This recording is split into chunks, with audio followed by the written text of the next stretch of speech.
So should we call you Miami Steve or where are you right now? I'm in Philly. Hold on a second. Philly Steve. You're Philadelphia listening Steve. to Cooper Talk.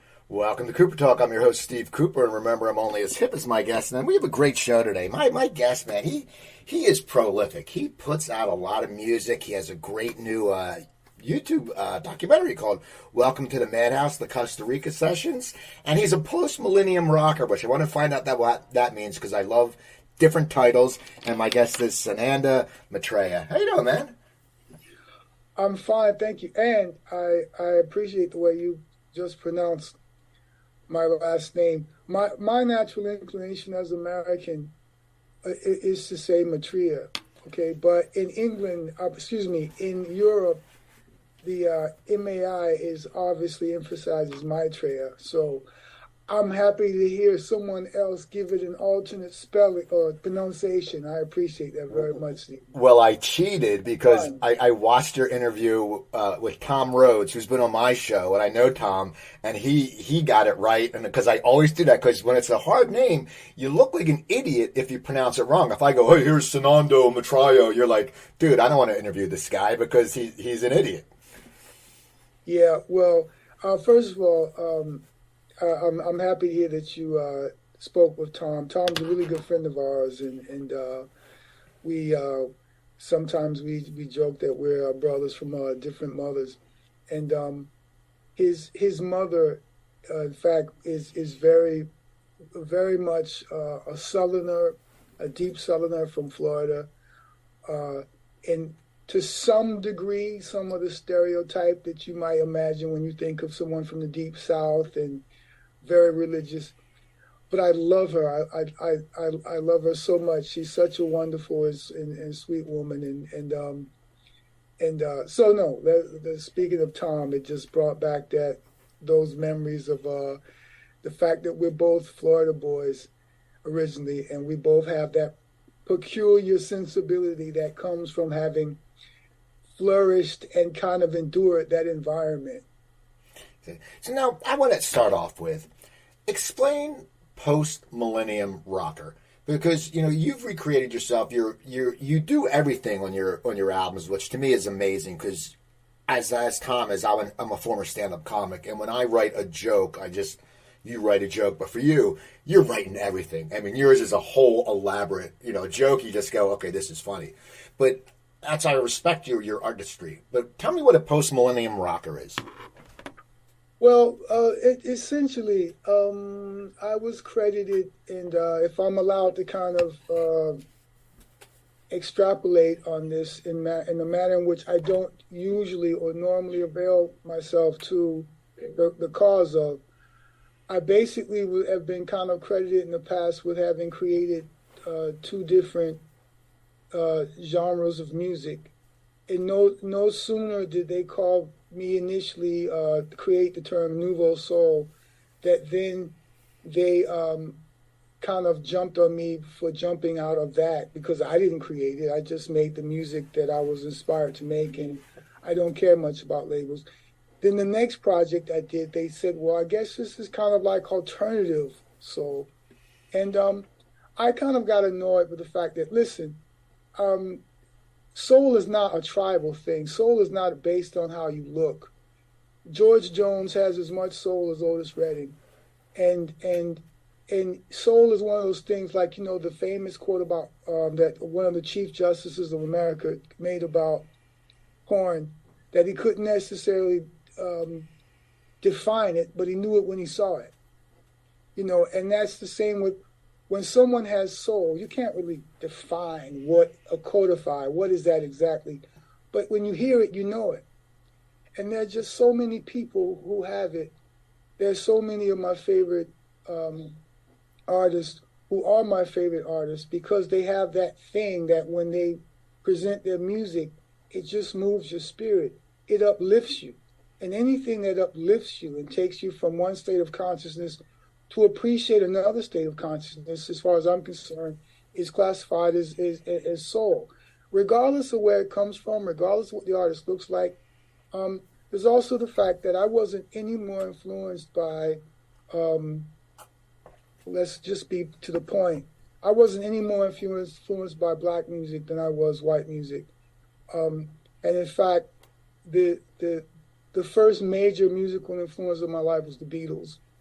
And I was 2 years old, living in an apartment. I was born in Harlem, but I was 2 years old, living in an apartment with my mother and stepfather in East Orange, New Jersey, when even though we weren't allowed to listen to any music but gospel music in the house, the culture all around, you couldn't help but hear "She Loves You" and "I Want to Hold Your Hand" from the Beatles. And I can remember as a kid walking around the house singing "I Want to Hold Your Hand" and "She Loves You, yeah, yeah, yeah." And when I first heard the Beatles, I just realized that that's what I was. That's what I wanted to do. Because if I can dare use the example of Christ, which having been kind of force fed Christianity and Christian mythology from a very, very early age, I kind of defer to that example. Christ said, "I've come to basically create many other Christs. More will come in my name." And I feel like if I can use that, the Beatles had the effect of creating many little other cockroaches. You know what I mean? Like, okay, now that those cockroaches are out of the cupboard, there's going to be a lot of others that recognize that I think I'm this also, or I want to be this. So, even if I can sidestep slightly, even the fact that in the last generation, guitar manufacturers are noticing that more women are buying guitars than guys are buying guitars, as far as the demographic has shifted. Okay. I was talking to a younger friend of mine that was saying that when he was coming through, the guitar wasn't the same social or sexual cachet with the babes than it was, for example, in our era.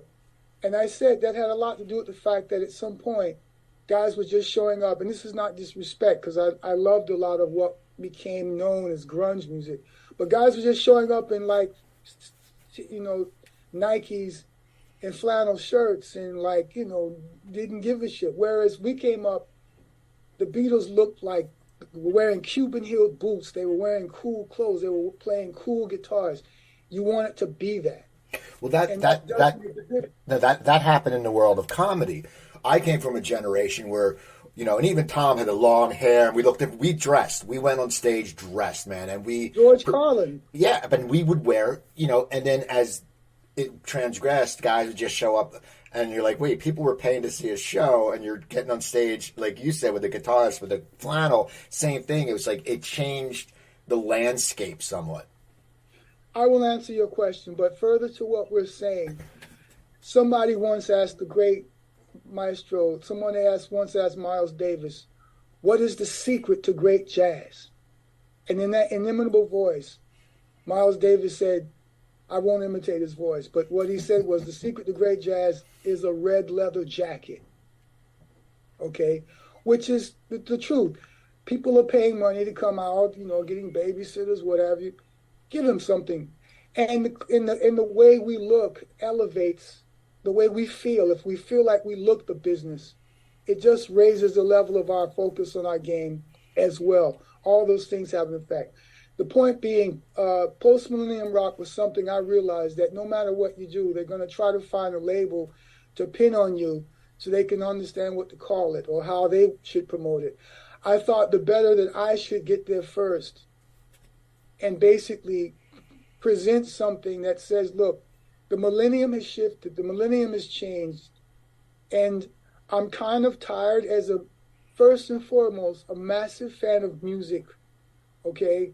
I don't care whether it's Hank Williams or Beethoven. If they're masters who have been practitioners of it, I'm moved by it, okay? Whether it's Bob Marley or Neil Young, my heroes are all over the road, or all over the map. And I'm grateful for that, and I'm grateful for what it's allowed me to perceive of myself. And I basically wanted to make sure that it was clear that The essence of who I am is rock and roll. And rock and roll is not just about whether or not you're playing guitars. It's not just about gatekeeping. Wait a second, that doesn't sound like. Just like punk. Punk is not just a form of music. Punk is also an attitude. So Thelonious Monk was punk. Bebop was punk. Because bebop said, fuck all of this, okay? We're going to create something now that can't just be easily usurped by marketing considerations, concerns. And if you really care about this, then you'll see why we're creating this. The same with punk. The punk generation was like, you know what? Screw all this, these requirements of what's expected of you and what's expected of what prowess you have to bring to the game in order to be reminded that it was never, rock and roll was never about prowess. If you had it, no problem. But everything should be subordinated to the service of what this thing was originally meant to be in the first place, which was, this is our way out. This is our ticket out. This is our form of protest. This is our form of proclamation that we are alive, we exist, and we count. And, you know, so for me, rock and roll, Frank Sinatra, God bless his heart, was rock and roll. It's about attitude. It's not just about what the music sounds like.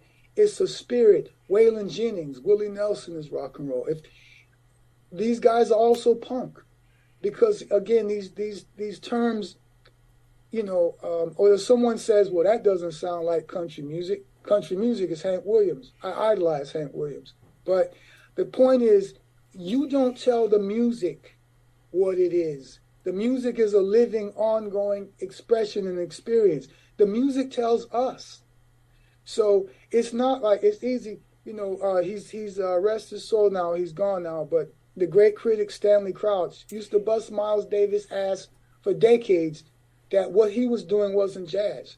Well, excuse me, who the fuck are you to determine what jazz is? You can say what it is to you. I can say what it is to me. But jazz is constantly telling us, hey, I'm not dead. I'm still moving. I'm still evolving. Soul, rock, country, all of these forms, classical, are constantly saying to us, stop telling me what I am based on what I have been so far.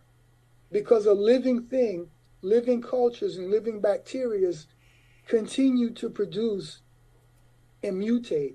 So that's kind of what I also want to say about post-millennium rock is it's basically whatever inspires me based on the fact that I have just been affected by so many tributaries, by so many rivers that all flow into the great sea of expression. So I just felt like I wanted to get there before the critics were scratching their head and their balls to figure out what the hell I was doing.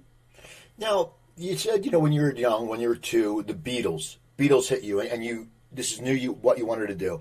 But then you were in the military, you were a boxer. How did you end up starting this career as a musician? Because it's a different path. Like sometimes kids are playing, but it's like, as I said, you're a boxer. I mean, you don't hear many boxers going into music. And I want to know, how did your whole career start? Because you went through a lot and then you found stardom. I think, Stephen, that I've always believed that I was called to be what I am. I think there's a degree to which there's less free will when you have a certain calling. Okay, so I think that there are people in the world who perhaps have more free will than, let's say, someone like a Martin Luther King or someone like an Abraham Lincoln or whatever. There are people, I believe, who are genuinely called and earmarked that you have to do this. I don't think Keith Richards could have ever been anything beyond that, because he's so definably that it just seems like he was destined to be that. And I'm forever grateful, because he's one of the greatest role models I could ever have. But I believe that I was prepared to be this by having gone through those other apprenticeships, because they'd served a great purpose in allowing me to withstand and endure this really fucked up business called entertainment. I don't have to convince you. There is nothing that we could have done other than what we do. I think I was talented enough or interested enough to do other things. I think I could have been very good in advertising. I think I could have been a decent school teacher. I think there are other things I could have done, but there was nothing that was going to give me the level of fulfillment and belonging like this. At the same time, the price you pay for that is great. It is just great. And I don't have to tell you that there's nothing like it, but there's also nothing like the price we have to pay for it. I honestly believe that I went to University of Central Florida for 1 year because when I was a kid, they wanted to push me 2 grades ahead based on some tests that I had taken and, whatever, comprehensive testing in the school system. My mother only allowed them to push me up 1 year ahead because she was concerned about how being 2 years ahead of my peers would perhaps challenge my social development. So I graduated school a year earlier, and during that year, I went to the University of Central Florida, where is great, a wonderful institution of higher learning as it is. I kind of thought this is just like another year of high school, and I was pretty disappointed because my idea of what university was didn't necessarily meet the reality that I found. Plus, I was just at the blossoming of my hormones, and I was surrounded by all of these college girls. You know what I mean? You did? And so I was just tremendously distracted by my hormones and the fact that my roommate was actually a cousin of mine who was the starting tight end on the football team. And he was getting all the pussy. He was getting, and we had like a studio apartment where basically there was 1 bedroom with a bed on either side. And the amount of times I got kicked out of my bedroom because he was banging some cheerleader, and this guy was like an Adonis. He was like 6'2", 6'3", thick, broad. He had the body of a Greek statue, and I'm this scrawny little kid, like constantly just woe is me with this vibe. And I finally called my stepfather one day and said, you know what? This thing isn't working out for me the way that I thought it was going to. And so, as a Southern father would say, listen, if you're not going to go to college, we can't move back here without paying your way through because we've done our job. So if you're going to move back home, you're going to have to start paying rent. You're going to have to kick in something. We got to make some changes. It's not going to be like it was before, which is fair enough. Right? And during that time, while I was like back home a little bit, I just thought what I wanted to do, the most important thing was just to get out of Dodge. So I basically enlisted in the service because seems like the quickest ticket out. And I have to say that my 3 years in the service was by far exceeded any college education I could have gotten. I will always look fondly back on the 3 years I spent in the military as 3 of the greatest years of my life. And as with boxing, it prepared me to understand the values of discipline, of focus, of organization, of hard work, of dedication, of being committed to choosing a goal, finalizing that goal, and how to organize yourself towards achieving that objective. So I look at those 3 years I spent in the military, as well as my years as a boxer, as being the greatest prep schools that I could have gotten to prepare me for the crap that we just have to deal with and the battles we have to fight in the industry. So you get out, you start your career, you start your music career. When do you get a record deal? And were you prepared for that first album to blow up that basically changed your life?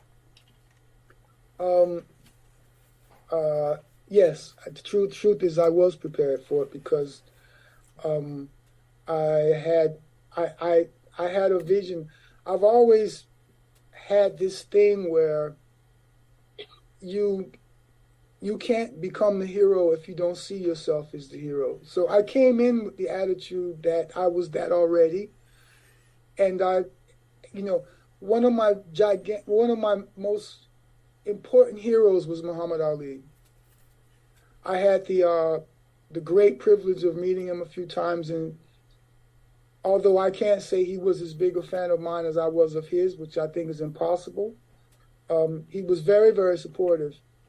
And his face would light up every time I saw him. And when you grew up with him as your great hero, I mean, for me, he was on the level of the Beatles, Elvis, Rod Stewart, the Stones, Sam Cooke, the Jackson Five. He was on that level where he was just like a god to me.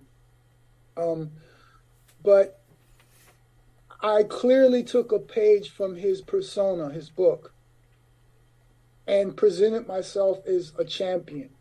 Okay, I'm not only going to win this fight, but I'm going to tell you in which round I'm going to win this fight.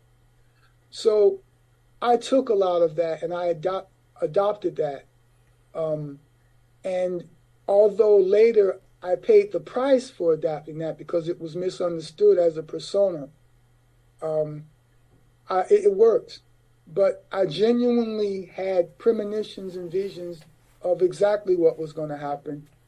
And in fact, there were people around at that time who can tell you that I told them all along the way, this is going to happen. And when people would say things were like, it's a 1 in a million chance, what makes you think it's you? I said, well, then I'm that one. If it's 1 in a million, then that one has got to be somebody, and that somebody is me.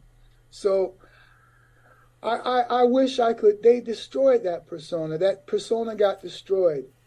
If I miss anything from that time, anything at all, and I don't miss much, that persona was so beautiful because it was fearless. It was absolutely fearless. And it had the beautiful advantage of the great advantage of naivete, of ignorance, of not knowing what was on the other side of that dream. And of course, when you're dreaming any hypothesis as a reality, you never see the dark side of the moon. You only see the luminous part. And as I say to my sons, every moon, no matter how luminous, has a dark side. So yes, I did see that was going to happen. I did have premonitions. I had visions along the way that reassured me so that I didn't lose faith and I didn't lose hope. And what happened was, after I left the Army, I had been living a station in Germany. I had been stationed in the same unit that the great Elvis had been sent to, the 3rd Armored Division, when he was sent to Germany. It was in Germany, really, that I rediscovered my passion for music after I had kind of suspended my interest to pursue other things that turned out to be very good for my development. So I was in a band. I discovered a band. I wound up in a band in Germany. After I processed out of the Army, I was home for 2 weeks, told my parents, listen, I'm going back to Germany. My future is set, it's clear. I'm in a band. That's what I'm going to do. Wish me luck. Wish me well. They gave me their blessing, and I never looked back. And so, yeah, I spent time in Germany developing my craft further.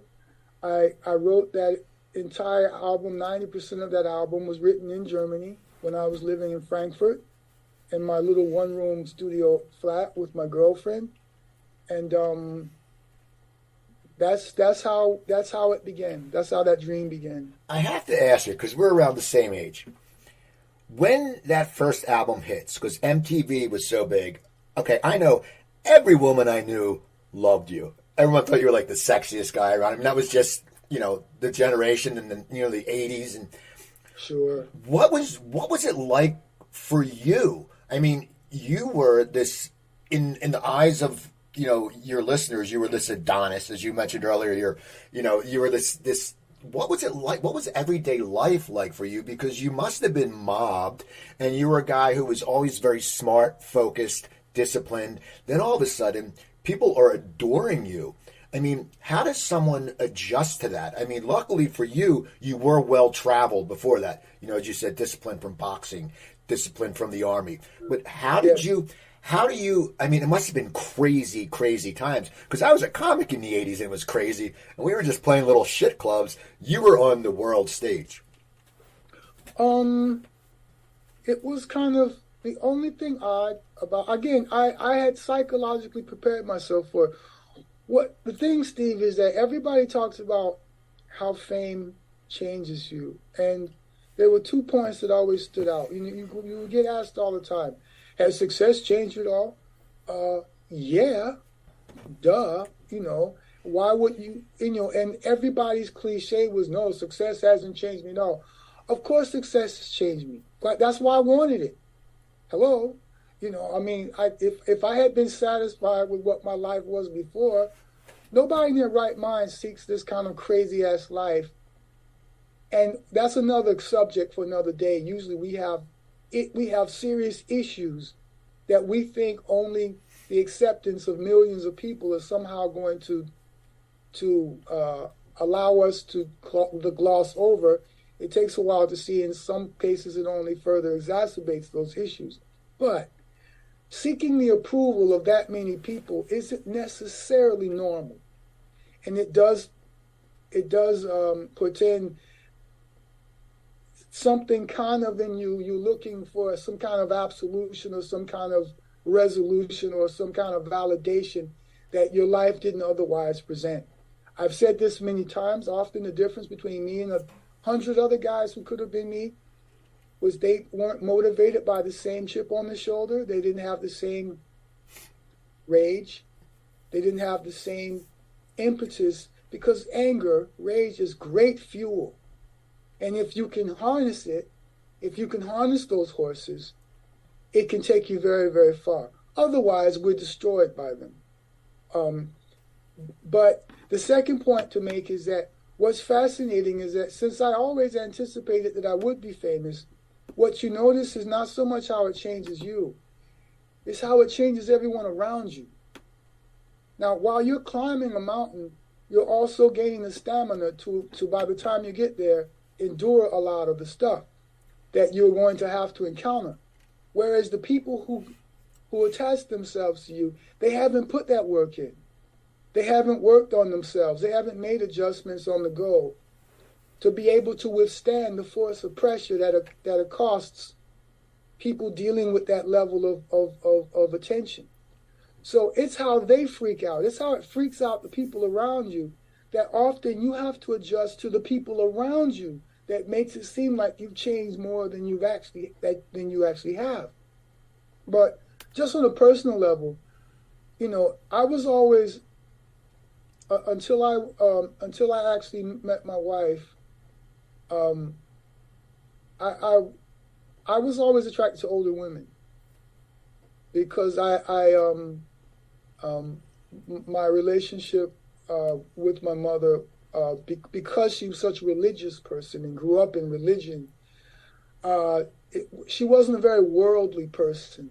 So there were a lot of questions I had that a boy would get from his father or mother, that my parents' very religious and very conservative background, they couldn't really fill in those gaps.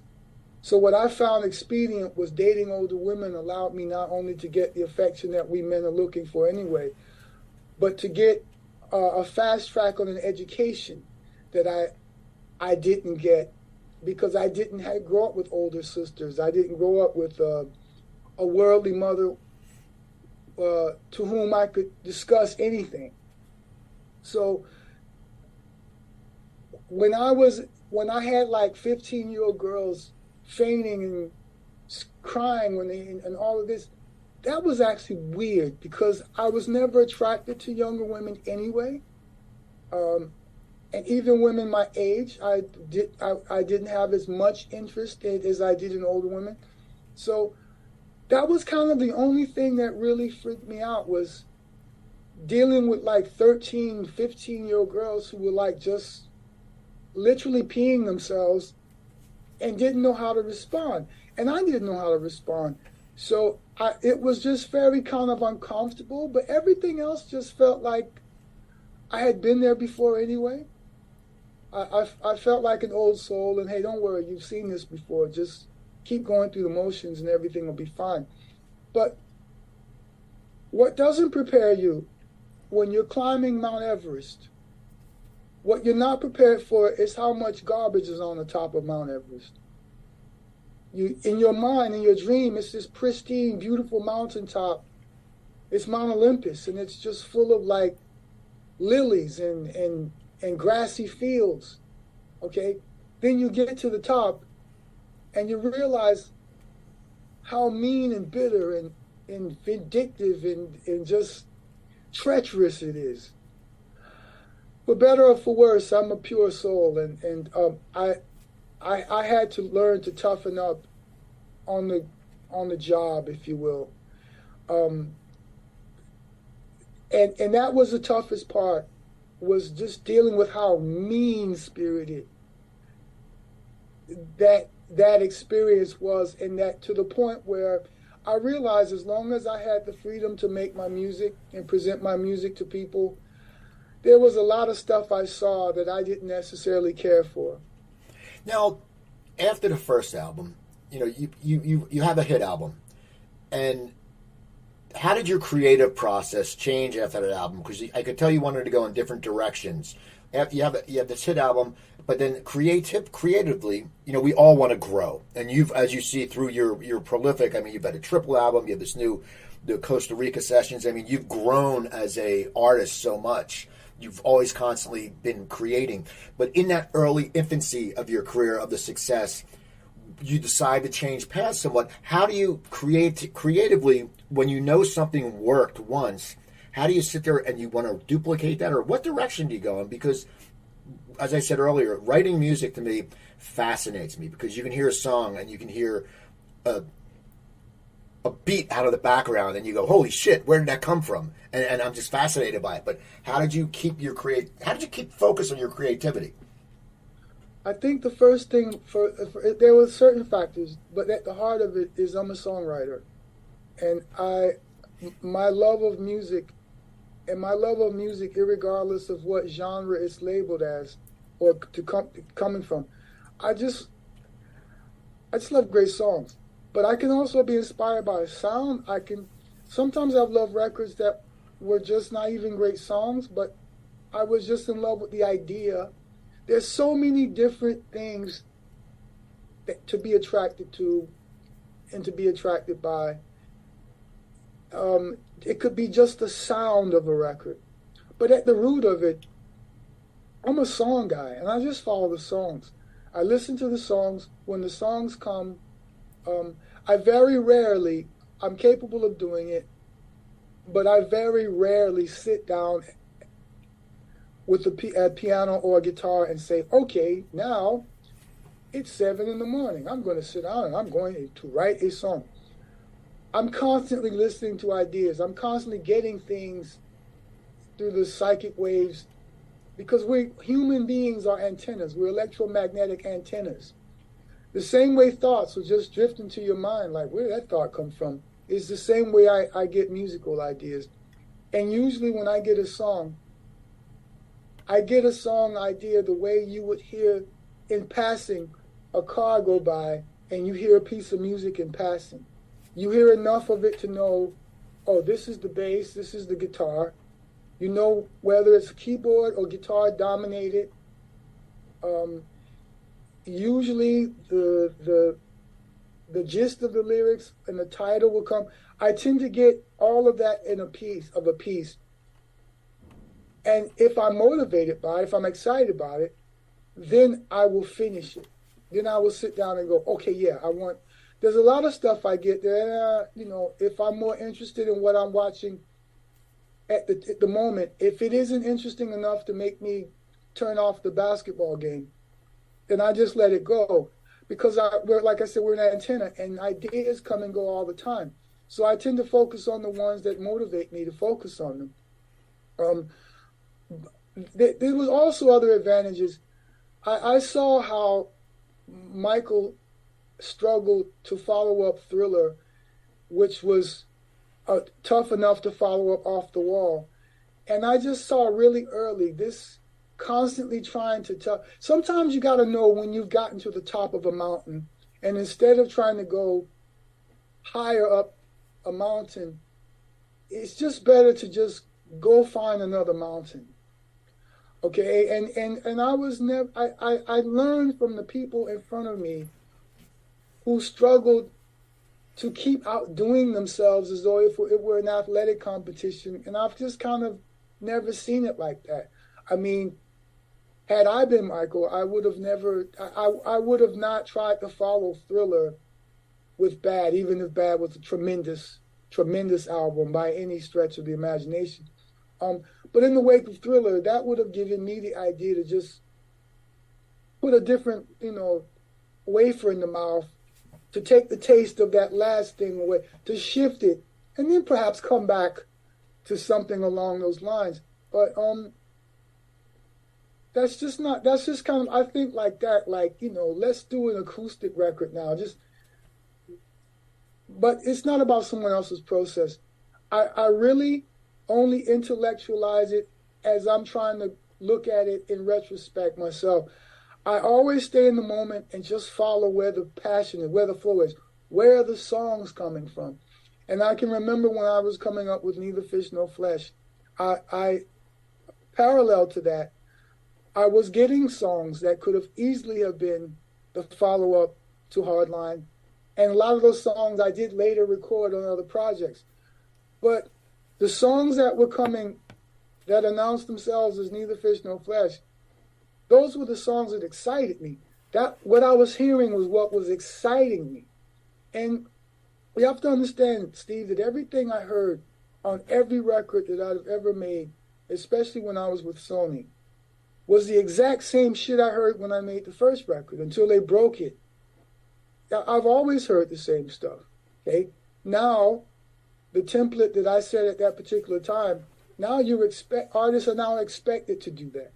You're kind of expected for your music to kind of have echoes of the greater body of the flow of what music has contributed, as opposed to just one particular thing. So everything I was criticized about before, those things kind of follow you until people or those type of people realize this is what it is, okay? And now that's what is kind of expected. I mean, it was a bigger deal when I first started playing all the instruments. Now it's kind of expected. But then again, I was following Todd Rundgren. I was following Prince. I was following Paul McCartney. I was following Stevie Wonder, Stevie Winwood. I had heroes who were multi-instrumentalists. I grew up in the South where there were great artists who were still operating, like Ricky Skaggs, who's a country bluegrass. I'm a big bluegrass fan, by the way. And those guys played mandolin and banjo and lap steel, pedal steel, and acoustic. Those guys played everything. And when you were trying to feed your family, you played whatever could get you a gig. So I grew up in an environment, and growing up in Florida, which is literally one of the greatest musical melting pots, where every single American and international and Latin form of music is somewhere around you, couldn't have been a greater incubator and greater preparation for what my life would later entail and encounter. So, but now, everybody kind of plays everything. So, the things that I used to get my ass kicked about is now just expected of artists to be able to do and encompass. But at the root of all of it is it's about the songs. And the songs are the real estate of my industry, are the songs. And that's why I've just followed the songs. If I'm excited about a group of songs, that's what that project is going to be. And we'll figure out what to call it later. Now, you mentioned some of your heroes. Prince, Stevie Winwood, Stevie Wonder. Did you get to meet them? Have you met them, any of your heroes, and actually had conversations with them? And what is that like? Because you're meeting someone who you look up to and is somewhat, you could say somewhat a mentor, because you've pulled from what you've enjoyed what they do. The only one of my great, great heroes who were hugely influential that I didn't get to meet, I still haven't met Keith, but I can get a message is that, but physically he's the only one of my living heroes, great heroes, that I haven't met. I have a great relationship with Bruce. He's like a big brother to me. He's from the very beginning. He's been like a big brother. We connected very, very early. Through mutual friends. He's someone I can always reach out to, even if it's just to say I was thinking about you and, love to you and Patty, love to you and your family. When his daughter won the silver medal in the Olympics for the equestrian event, I was as proud as if she was my daughter. That's Bruce's baby. You know what I mean? So it was like one of those kind of situations. I've had a chance to sit across from Dylan, and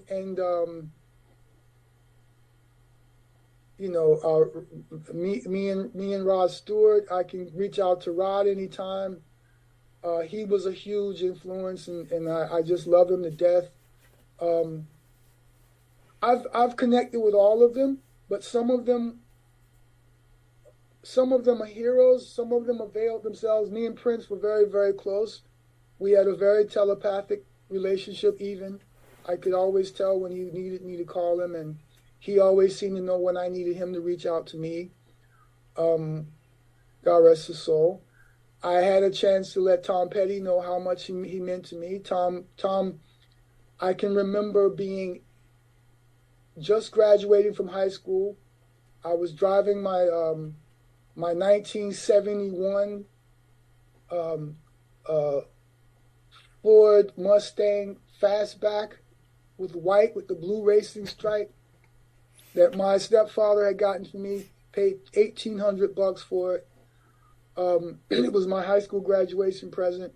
I was driving to Orlando from DeLand, Florida, to boxing practice, and I was just about to cross the St. Johns River Bridge when I first heard Refugee by Tom Petty and the Heartbreakers. And it was literally one of those, oh shit, pull the car over at the side of the highway, what is this type moments. Pete Townsend, the great Pete Townsend, who's the godfather of my English daughter, Serafina, he mentions when he first heard the Four Tops, Reach Out, I'll Be There. He had the same experience. And that's the same experience I had when I first heard Refugee. When I first heard that organ and that drum, those drums kick in. And just the sentiment, you don't have to live like a refugee. And I thought, this guy is from, I've got people in Gainesville. Gainesville is only like an hour north of where I grew up in Florida.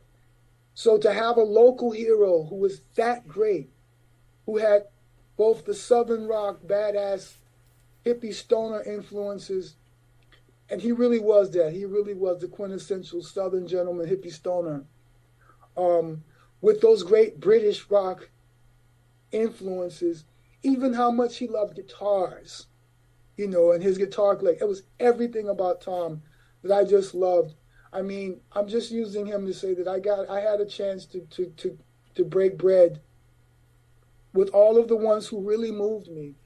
And what it's like is just like I'm forever a fan in the wake of what these guys created, to the point where some of them are even a bit uncomfortable, because it's like, okay, dude, with peers, you don't have to like fanboy me like that.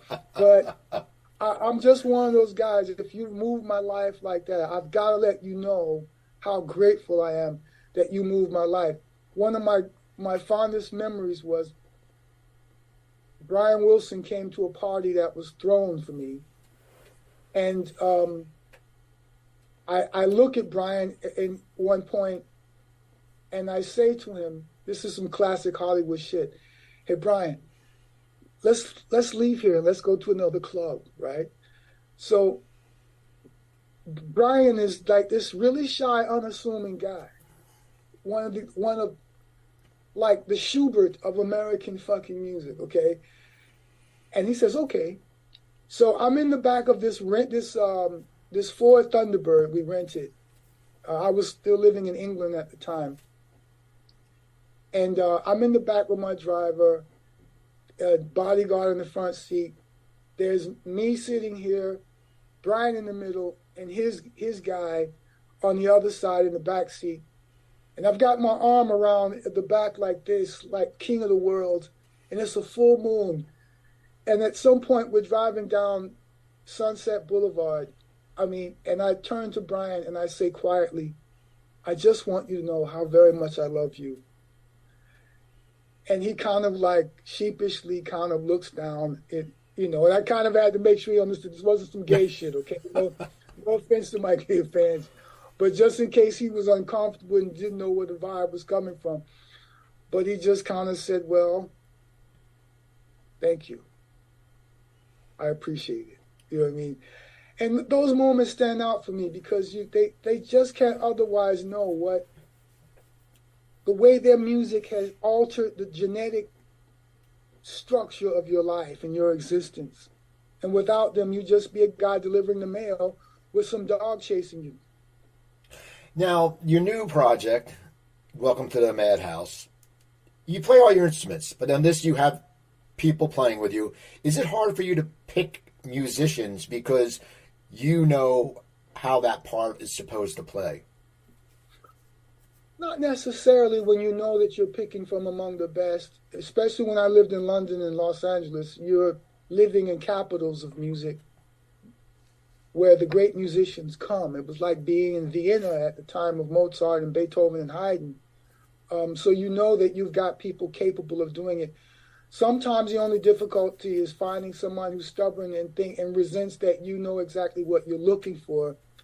And they might be used to being hired by producers because of the ideas that they themselves can contribute.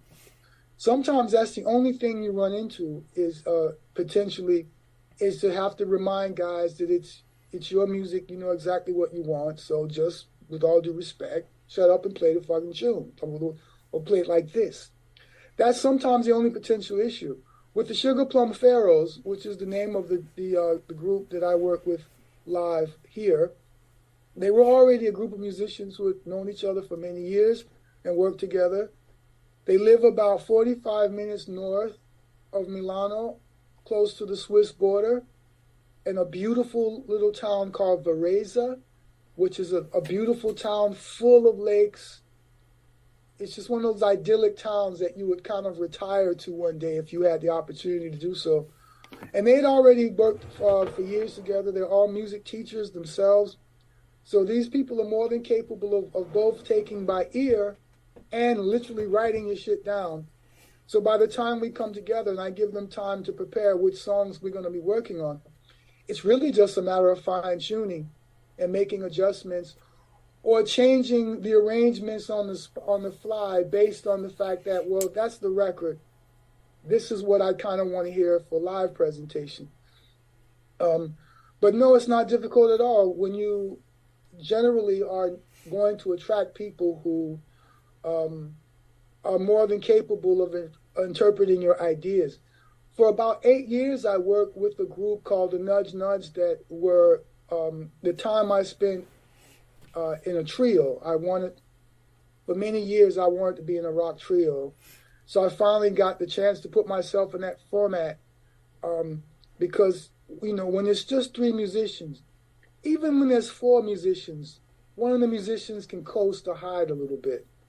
When there's just 3 musicians, you're on a tightrope and there's no place to run, nowhere to hide. And that's thrilling when you're still trying to prove your value as a musician, as opposed to some of the other levels of attention you got. I had to go through that as a musician to kind of even prove to myself that I was on that level as a musician. And so for about 8 years, I worked in a trio where I was probably more of a mentor to those two musicians than I would have probably regarded them as equals. And that was interesting. But after a while, after I had kind of gotten that through my system, I found these musicians, so no, it wasn't difficult. And as probably you can see, Steve, in the video, in the film itself, which is also, of course, available through all the streaming services as a live album, you can see the comfort and just the sheer joy that I have in being in that environment, because I can't pretend that I get exactly the same thrill performing in front of a live audience before, as much as I used to before. It's kind of, as soon as I step on stage, it takes care of itself. That thing clicks on, and then there it is. But I can't say that I look forward to it with the same degree of hunger, thirst, and passion as I used to before I found my family. Because part of the motivation for taking yourself through that is, at least subconsciously, you're still looking for where you belong. You're still looking for your family. Once you find your family, then some of the motivation for spending so much time on the road kind of does evaporate a little bit. But there is nothing that can replace being in a room with other musicians making music. It's its own drug. And I say that not lightly, because from February of last year, I stopped smoking. And I didn't know whether I was going to stop for good, because I started smoking at 33. And up until last year, right before my 60th birthday, I thought, let's give this a break for a while, or longer than the breaks I used to give myself. And so at some point after a few months, I realized, fuck, I really miss smoking. See, I quit 11 years ago. Yeah, I really miss it. But let's give it a year. Let's give it until this February and see how we feel. So I stopped smoking in the middle of February last year. I think next week is the middle of February. So I have another week to determine whether I'm going to jump back into it. But I would be lying to say I didn't miss it. Meanwhile, behind the scenes, our drummer, Marco, is a smoker. And so I would endure, he would ask me, hey, you mind if I smoke? Go ahead, dude. So that was kind of a test, because this was during the summer that we were doing these sessions. So at that point, I was like 5-6 months smoke-free. So that was a bit of a test. But other than, and I a few years before that, I stopped whiskey, which is a great rock and roll elixir. So basically, I was on nothing but beers. And even beer, I can't handle more than really like 1 or 2 a day at the most. So it was a very interesting time. But so I don't use the phrase lightly that the drug was the music itself, And it was great to reintroduce the understanding that there was nothing in particular that put me in the space that I needed, more so than the music itself. Your music has stayed, you're a great musician. I need to ask you, though. Thank you, sir. Sananda, how did the name come about? What made you break and find this new person, which it's great, and I'm glad I pronounced it right, because I would have felt like a real dick if I said it wrong. But tell me how that came about. Well, depending on where you are in the world, first of all, you can either pronounce it Sananda, which the British, for example, and some of the Americans, others would say Sananda, But that just depends on where you are with regard to how your culture treats the alphabet. A for some people is A. Like even in American culture, white people tend to say my aunt. Okay? Black people tend to say my aunt. So it depends on where you are. There is no wrong way to say it. You know what I mean? It's just as long as you say it, I appreciate the respect that you place on it, because that's what it is. I'm glad you asked that question. It was very simple. There was a period of 2 years where I felt such a sense of psychological dissociation from the previous name that I was literally wandering around in a kind of daze and a fog. Obviously, a lot of that would be considered post-traumatic stress disorder because the beating that I took was tremendous. I have as much time today as you need because this is what I've devoted this day to. So it depends on how much you want me to extrapolate concerning this question. But I took such psychological abuse about the price I paid for my success. Okay, and everyone, we should all come to conclude that, and we will at some point, nothing in life is free. And whether you pay in advance or you pay after the fact, we all have to pay. All right. I mean, Doug Morris, who was a record executive, who was a legend as an executive in his field, I met him in the 90s, and he told me even in the 90s, he said, I've never met anybody in the 40 years, up until that point, he'd been in the business 40 years.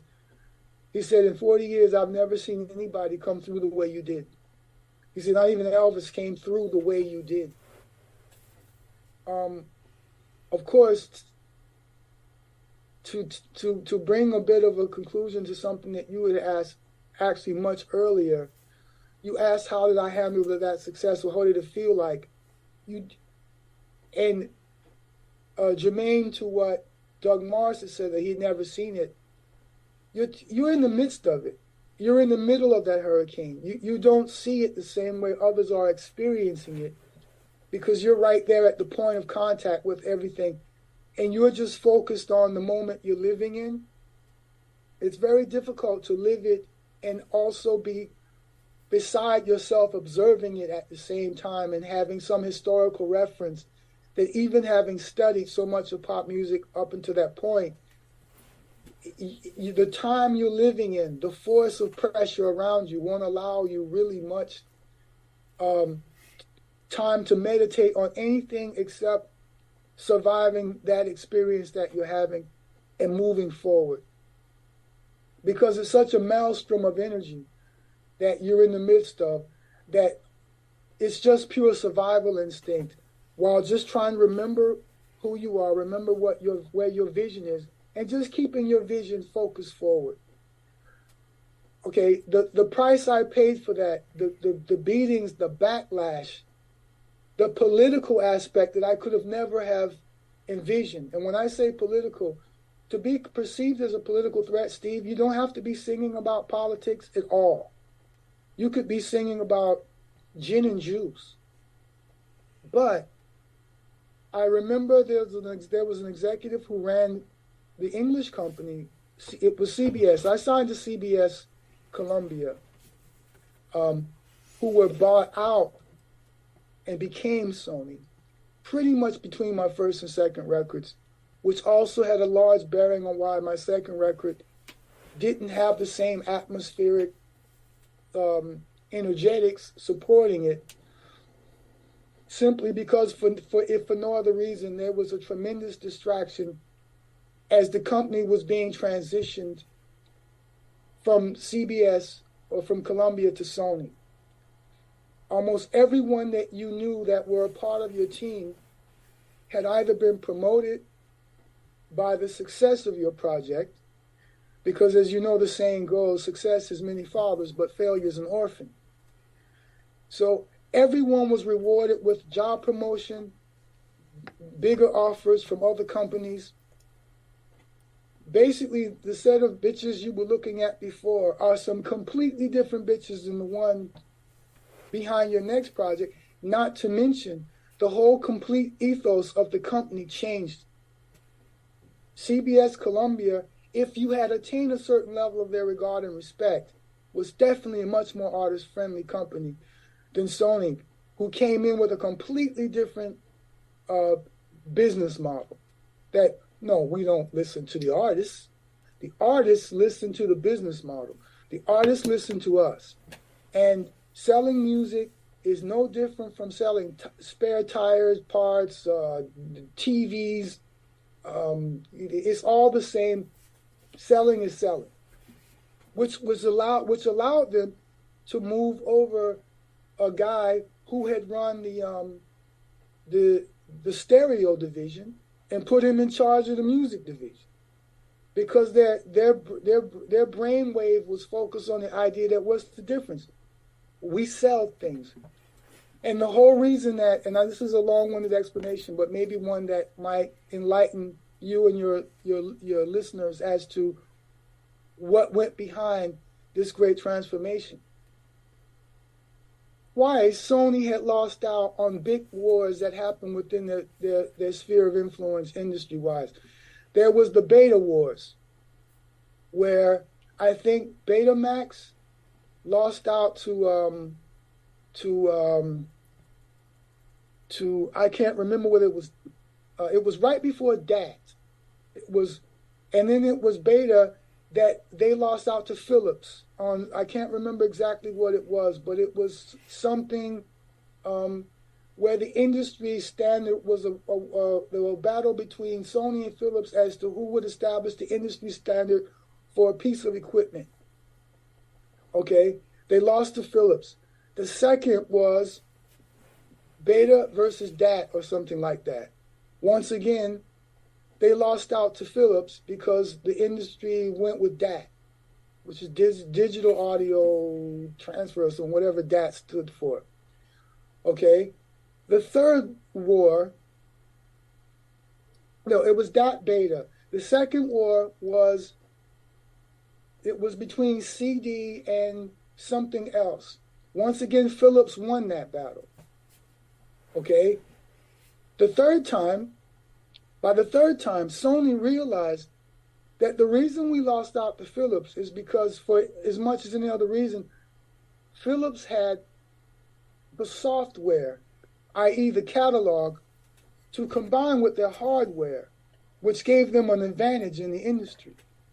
So Sony realized that the next time they had to go to battle to determine an industry standard, it was incumbent upon them to control as much catalog as possible to be able to package with what they were trying to promote. So by the time the CD revolution happened, Sony jumped in with both feet. Once again, they were battling Philips for supremacy. And this is when Sony realized, we got to control product to package this, on the new digital revolution. And that's what gave them the idea to purchase a record company. The record company that was the hottest at the time, that had 4 of the 5 biggest male artists, was Columbia, which had myself, Bruce, Michael, and George Michael. The 5th being Prince, but he was Warner Brothers. But that was at that particular time. And so my success was kind of the straw that broke the camel's back, because the way it happened just happened at the perfect timing for Sony to find Columbia just to be the one that was the most desirable company for them to have. Plus, Johnny Cash was a Columbia artist on the catalog. Dylan was Columbia catalog. Billie Holiday was Columbia. The catalog was unimpeachable. You couldn't mess with it. Plus, at the time, I was like the last really shiny object that was shining at the time that made Sony go, yes, let's buy Columbia. Let's buy CBS. And of course, they inherited all of CBS, the broadcast division, everything, I think, except the TV division. Everything else they grabbed a hold of. So there was an absolute sea change in the way they did business. First of all, they were a Japanese company, The Japanese are just some different bitches, okay? They have a completely different mindset. I always envied the way I can remember the late great Master Zappa, Frank Zappa, saying that he appreciated how Warner's allowed Prince to just be himself, because that's the way a major label should behave. Is stop dictating to the artist. Let the artist reveal to you who they are, and let's put the plan behind that. Well, that's what I was allowed to do. But Sony's attitude was, no, not so fast. That's not how we manage the Sony empire. And so they couldn't adjust to the fact that artists, unfortunately, are not just like a loaf of bread. We're not just like nuts and bolts. We're emotional beings, okay? And you may get away with telling your managers, it's just like selling anything else. It's just like selling car parts. But that's where you're going to run into problems with people like myself who couldn't necessarily feel comfortable in that environment. So there was a period of time when that adjustment was being made, when I was made to feel just like an interchangeable part, that I was either going to adjust to the Sony way of thinking and let the executives tell me who I was, even though I had already proven that by listening to me, following my instincts. I mean, CBS let me get on with it because record companies tend to be superstitious. If they choose the first thing that works, hey, they're on a roll. Let them keep doing it. Okay, we can always make adjustments and bring in our expertise if it doesn't work. If they ask for the help, we will give them the help they need. But artists who need us to do everything for them, we're equipped to do that. Artists who just need us to lay back and support their process, we're capable of doing that. Sony's attitude was different. I had a great relationship with the gentleman who ran America and basically was the worldwide guy, Walter, the late great Walter Yetnikoff, God rest his soul. He was a Brooklyn guy.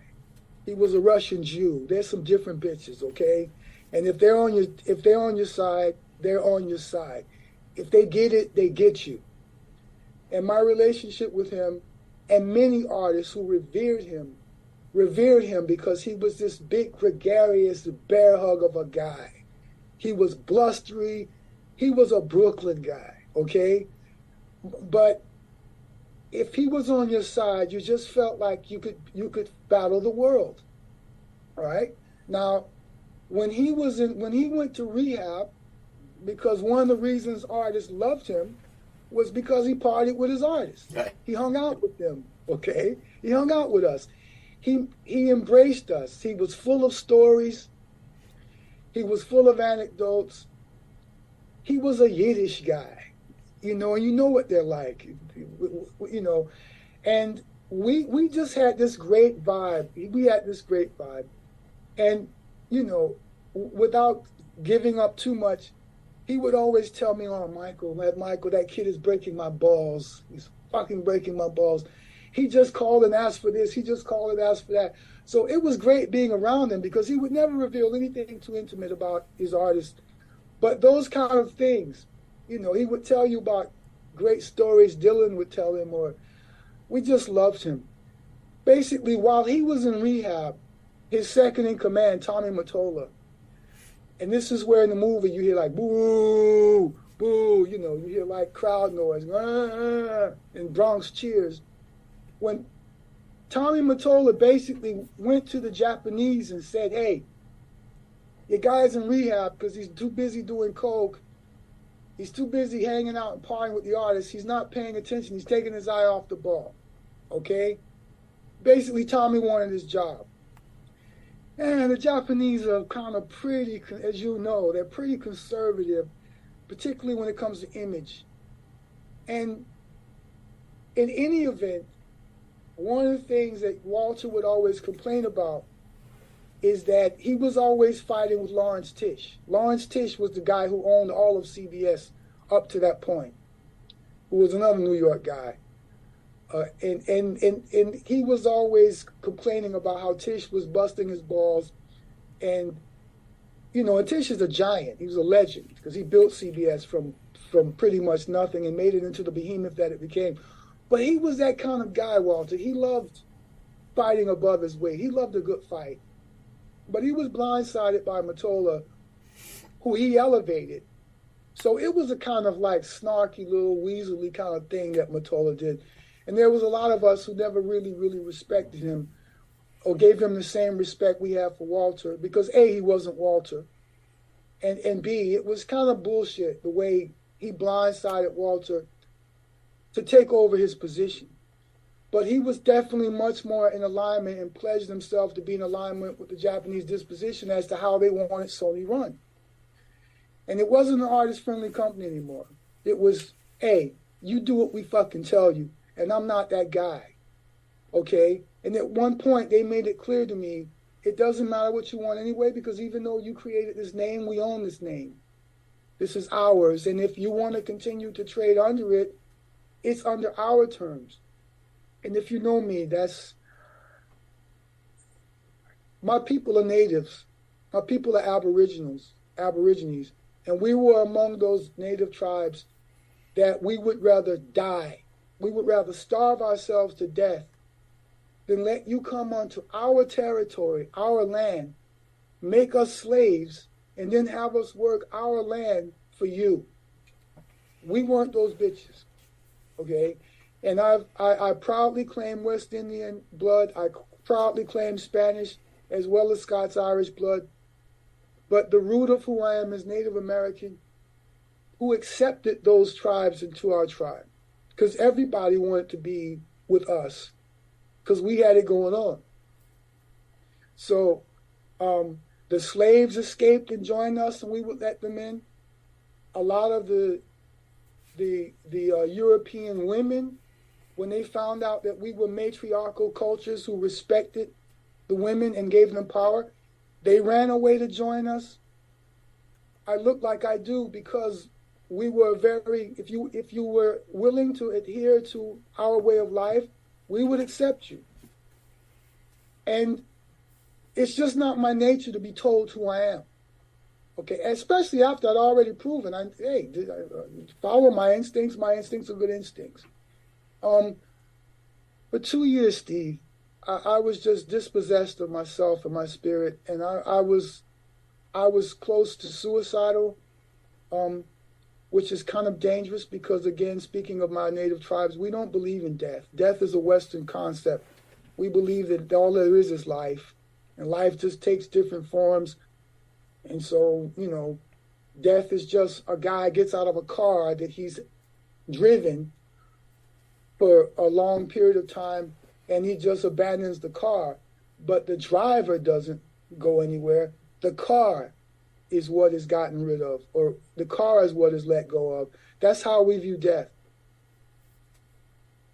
It wasn't a good headspace to be in because I don't have this fear of it. And so if there's nothing left to live for, which of course I have now, I have all the reasons in the world to live, it's a kind of dangerous state of mind. So basically, and I appreciate you allowing this long-winded response. Basically, I went into meditation to ask, what do I do? How do I go forward? How do I move myself out of this state? Because it's not a healthy state. And I knew that I had so much more inside of me. I knew that I wasn't finished making a contribution to an art form that had given me so much. So basically, after a couple of years, I started to have a series of dreams, 3 in particular that I can remember, where I kept hearing the name Sananda called out in the dream. And every time I would look around expectantly, like I was expecting to see who this person was, because the name rung a bell. But every time in the dream, I never could see, no one would answer to the name Sananda, but I would hear it called out. Finally, the 3rd time I had this dream, I can remember it like it was yesterday. I was walking in a forest clearing with 3 angels.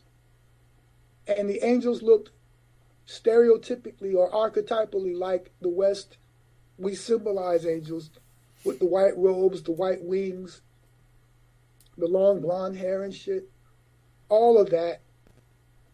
And I was walking behind them and they were walking in front of me. And I heard the name Sananda called out. And about the third time I heard it called out, it dawned on me, oh, snaps. I'm Sananda. It's me. That's me.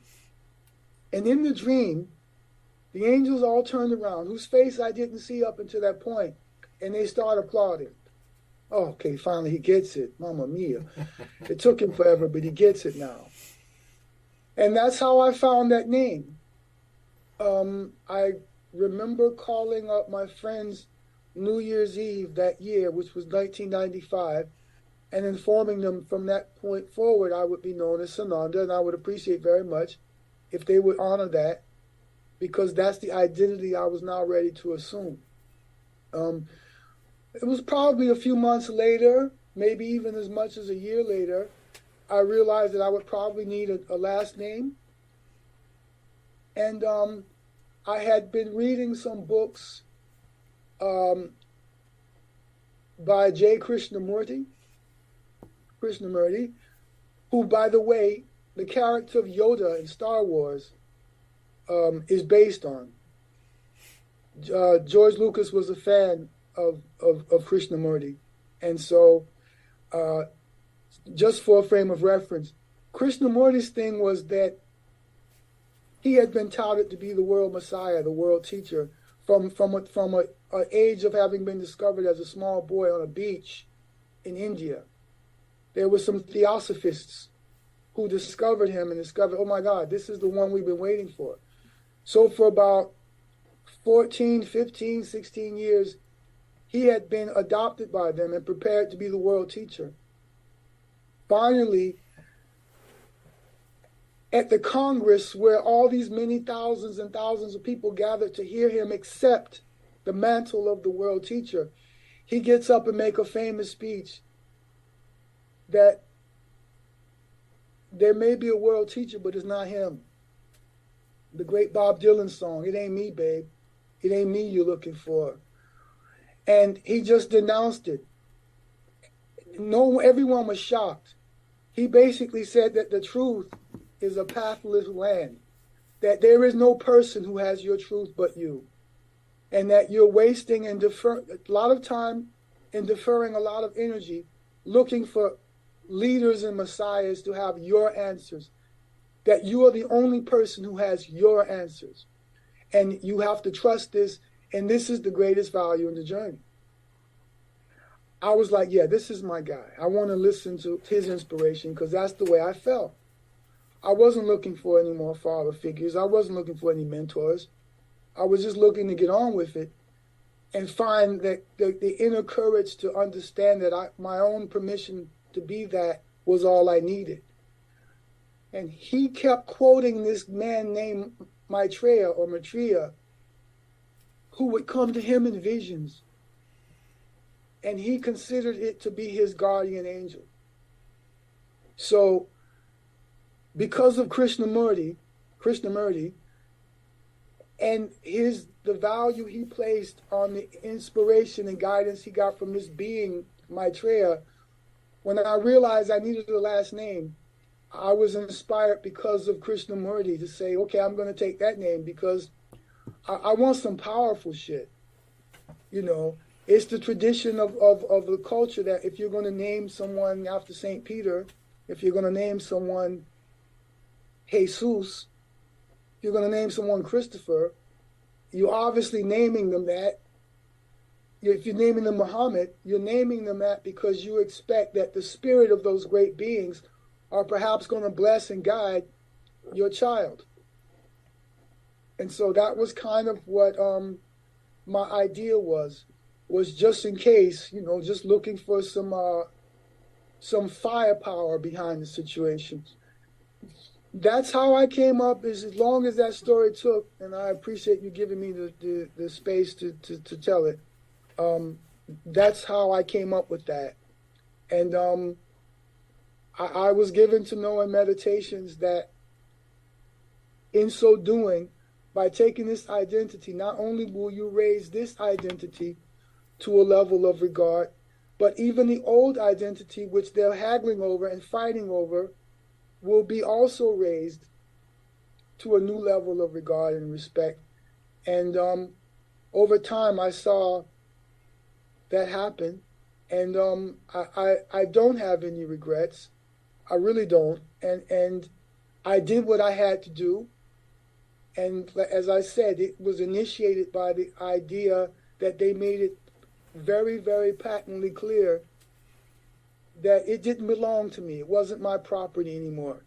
It was their property. And that just had overtones and undercurrents that I didn't feel comfortable with. It's like, I'm not a slave, okay? I don't belong to anything but the muse, but the music. I'm a slave to the music. I can work with bitches, but I cannot work for them. And that's just how that story goes. Well, that was awesome, dude. And that's the way, if you're listening, people, that's how you end an interview, with an amazing, amazing fucking story. I want to thank you so much for coming on, man. I really appreciate this. I'm glad you took the time. People, go to the website.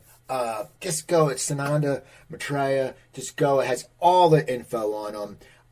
And go listen to his music. Go to YouTube. Now it's either sanandamaitreya.com or sananda.org. And we have our YouTube channel also, and I'm very, very, very grateful that you allow me access as the gatekeeper to your wonderful audience. I appreciate it very, very much. Well, I want to thank you, people. So check them out. Check me out. Go to coopertalk.net. You can find over 940 episodes. Email me, Cooper@coopertalk.net. At Twitter, it's at CooperTalk. Remember, I'm Steve Cooper. I'm only as hip as my guests. Don't forget, drink your water, eat your vegetables, take your vitamins, and I'll talk to you next time.